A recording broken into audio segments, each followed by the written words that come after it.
Welcome back. Did the ANC meet the deadline to register its candidates for the candidates list for the local government elections? The party is facing internal challenges with employees demanding better working conditions, demanding the payment of their salaries as well. Let's bring in the spokesperson of the ANC, Pule Mabe now. Mr. Mabe, thank you so much for making time. Welcome. Well, afternoon, Clement, and afternoon to your viewers. I saw your statement that you sent out earlier this morning about the process hasn't been concluded by the NEC. The question now is, are you going to meet the deadline of 9 p.m. this evening to submit the list? Well, of course, we are going to meet the deadline of 9 p.m. Maybe just to start, Clement, perhaps kick off by first commending our staff members. They've been hard at work over the past 72 hours, doing everything else possible to make sure that the ANC is able to meet the deadline as set out by the IEC. They were also still working hard, even over the weekend on the 2 days extended special National Executive Committee that we held, to make sure that all of the compliance issues, the verification of IDs, all of those, finer administrative details that are complied with as required by the Independent Electoral Commission, and we are confident that we will be able to meet the deadline. Actually, when I spoke to comrades at the head office earlier, all they were doing was packaging all of the documents under the command of the Deputy Secretary General and making sure that when we click the button, everything else that needs to be complied with is complied with. Yeah, this process is normally marred with incidents of violence. I know some have been reported. What are you aware of as the ANC? Any incidents of violence that have characterized some of your meetings as these lists are being concluded? Well, we have seen media reports on some violence incidences, but there's been quite a minimum disruption of all of these different branch general meetings, community meetings that we have had to convene. You would know, Clement, that the ANC, coming out of the 54th National Conference, had opted for a new way of selecting public representatives. And this new way is more participatory, built on the grounds of our own democratic processes in the African National Congress, but also giving communities the right to choose, affirm or ratify whomever they may want to be their representative, especially at a ward level. So this actually goes with the ethos and values espoused in the Freedom Charter that the people shall govern. And the former Deputy President of the African National Congress, Comrade Kgalema Motlanthe, has also been brought in to lead the Electoral Committee, which effectively ensures that there is adherence to guidelines in a manner in which we do things, that those that become public representatives could also go through our own OR Tambo political education school, so that they have received some basic training on what the African National Congress stands for. You'll also have seen in our statement that we're also making emphasis on skills. We need to make sure that those that we bring into this important layer of government also have got some skill set to be able to serve our people even much better. And some young ones as well. Yes, of course. We have also worked on that to make sure that we've got youth, we've got women, people with disability, to accommodate the LGBTQIT community and retain the necessary skills, because it would be unfair to not retain some of those skill sets that are already there. But make sure that you also accommodate your own alliance partners in terms of how you make up these new councils. Yeah, you've spoken about your staff working hard to help you conclude the lists and make sure that you meet the deadline at 9 p.m. Yes. But are you equally working hard as the ANC to make sure that their salaries are paid? Well, of course. I mean, where there were outstanding issues that related to salaries, or where there are delays in terms of their payments, they are communicated to. As far as I know, there would have been a month that would have been skipped as it relates to their own payments. Why is that month skipped? Well, there were challenges which were of an internal nature, which were really explained to our own staffers there. You see, Clement, what we do not do is that we don't leave people behind. If we know that there's going to be a challenge, through the Office of the General Manager, we ensure that that bigger staff forum is able to sit. They've got their own representative. They did indicate at some point that they will be on a go-slow, but they have expressed their commitment and dedication to help the African National Congress go through this process, especially of councillors. Yeah, so they agreed to suspend their go-slow so that they see through this process. Actually, during this process of dealing with local government, they, had it not been of staff, will not have been able to meet the deadline and make sure that submissions are made. We must commend them for that. Yeah, why are you still struggling with the issue of the payments of salaries? Pule Mabe, the Treasurer General, said the ANC is not broke, or is it broke? Well, I don't think it's really about the party being broke. You'd know there are quite a number of developments that had happened. One of them is the Political Party Funding Act. That's recent. It's quite recent. And of course, these challenges started to be more expressed recently as well, given that. But, I mean, with the pandemic, many businesses have been folding down as well. So it's not so the problem that the ANC faces as it relates to meeting some of its financial obligations are not necessarily isolated only to the African National Congress. Big businesses are closing down because we know what the pandemic would have done to our own economic setting. And the ANC, as a donor-based organization, really relies on funders, and part of its own funding would come from Parliament to be able to do its own work. Yeah. But I can tell you that the TGO is doing everything else in its own power to make sure that we could be able to address whatever challenges that exist out there. Yeah, the reason I'm asking if you're broke or not, even though Pule Mabe, the Treasurer General, has indicated you're not, is because I saw that even the polling company Ipsos has taken you to court because you owe them 6 million rand. Do you owe them that amount of money? Apparently that's from the work that they did for the ANC in 2019. Well, I did see that. I think it was out in the papers yesterday. Of course, we do have, the ANC does have debts here and there. It could be that this is one of those debts that our own treasury is sitting with. But do know that there are always processes to deal with fulfillment of those where they exist. Because we're not going to sit here and deny that the ANC doesn't have debts. I might not know which debt is this or that because I'm not in the TGO. Safe to say that, of course, there could be debts that the ANC is addressing. And I know that there's a process that the TGO always undergoes to clarify the financial position of the African National Congress, especially when they deal with the many debtors that we could be having out there.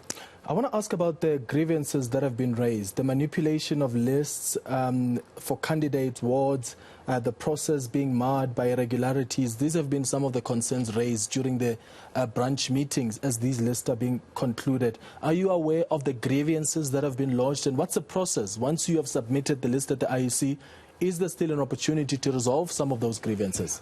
Well, where there are grievances lodged, we had ensured that we become quite thorough in our processes. And the thoroughness of this process would have meant that through the electoral committee at a regional, provincial level, we have got a provincial list committee. And under that, we have got a committee that deals, a structure that deals with vetting and interviews, the regional level. But also the 54th National Conference of the ANC resolved to establish the National Dispute Resolution Committee so that there is a way in which the ANC attends to disputes and ensures that the processes of the ANC are not being compromised. It is important because the integrity and credibility of a process of the ANC are important to consolidate confidence of our people out there.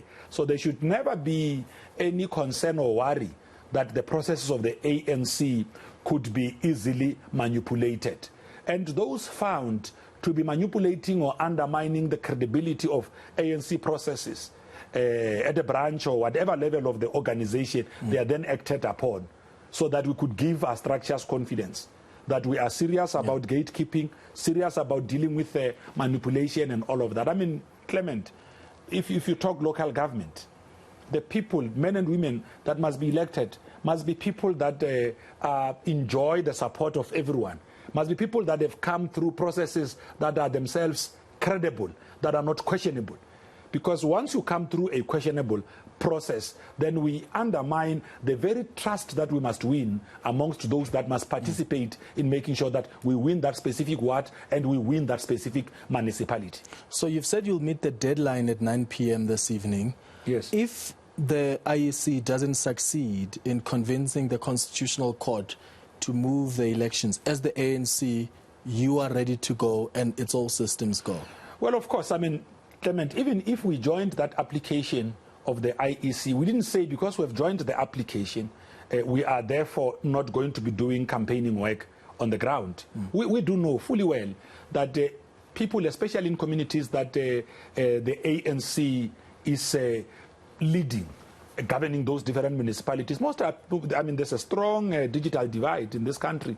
They don't have access to most of your digital platforms that are being utilized, especially by, or that are accessible to most of those organizations that would have insisted that elections must go ahead. We believe that elections have got to be conducted in a platform or an environment that is free and fair, that no South African should feel that their rights to participate in elections have been infringed by the pandemic or by their inability to participate in that registration weekend. You'd recall that at that last registration weekend, it's when actually we started having the third wave. So many others would not have participated. So we went out there, not because we are worried that we'll not be able to fare well at the elections. Okay. We went out there to put an application in the interest of all South Africans, not necessarily because we want people to go and support the ANC. We believe that it is an enshrined right of every South African who is eligible to vote to participate so that they can decide on their own fate and they can also participate in constructing the government that they want at their own level. Yeah. Lastly, and we're out of time, Pule, hopefully I can quickly ask this one. The former President Jacob Zuma has asked for your financial statements as the ANC. Yes. I know you've responded through your lawyers. They've responded to the former president. Why are you not able to provide those financial statements that he needs to use as evidence in his corruption trial? Well, we have got our lawyers handling that. I think MNS attorneys are dealing with that. So they are exchanging documents and all of that and clarifying the position of the ANC, including on which records could be or could not be available. Just a simple one without even going into the merits and demerits of those requests. Just even from an archiving point of view, you know, it's very few organizations that would archive material, especially of that nature, for over 10 years. It's financial statements. Those are important. Correct. No, I know they're important. I mean, in a court of law, courts that deal with important matters, archiving really prescribes after 5 years.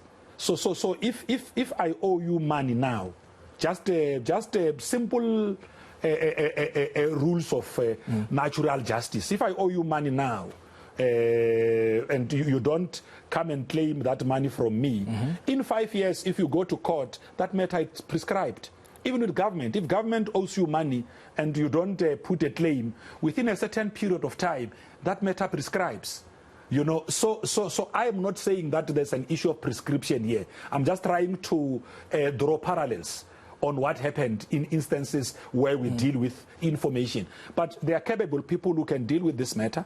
We've got our own legal team handling this, and they have responded. We have not necessarily reneged and decided that we're not going to respond. Yeah, and I think their response has been that the reason the ANC can't provide the specific financial statements that the former president is asking for is because there were floods and the documents were destroyed during a flood.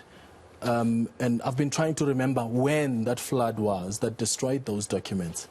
Well, I'm sure, I mean, really, Clement, it's a matter that the lawyers are dealing with. I wouldn't want to, descend into the arena because, it matters of law. Once you have enlisted services of lawyers, you must give them the space to deal with them because they've got all the facts and are quite capable to handle this matter. But say you as the ANC are the ones that told them that there were floods that destroyed the documents. You see, they are, because they are acting as our representatives. Yeah. So we should not now, we can't as the ANC, having appointed a legal team to do work, now come and replace them on studio. But you're not contradicting them. You're just confirming what you told them. No, I mean, let's allow them to deal with that work. They are capable. They have got all the means and information at their disposal to be able to attend to that. So you can confirm now that you told the lawyers that the financial documents were destroyed in a flood? You would understand this. It's not about me not confirming or that. The lawyers in this instance deal with specific office in the African National Congress. There's an exchange of information and all of that. Because immediately we come here and want to confirm or deny things that we are not best empowered with, we are not being fair to your viewers at home. No, you are actually empowered. You are the ANC. You hired the legal firm and you said, these are our reasons. That's fine. You've even given them the latitude to do interviews about Correct. the reasons. So when you confirm... So immediately, I then replace the work that we have said. I like the line you used. We've given them the latitude to do the interviews. Let us allow them to run with that process. And you can't come and confirm what you have told them? It's not about confirming or not. Once they say at ENCA, Clement, this show from 3 to 5 is the slot of Clement Manyatel. They can't come when you are on studio and want to replace you. Oh, they can. No, not when you are on air. Okay. We can't have time change the rules of engagement. We can't do that. Pule, we have to leave it there. Thank you so much for taking time. That's the spokesperson of the ANC, Pule Mabe.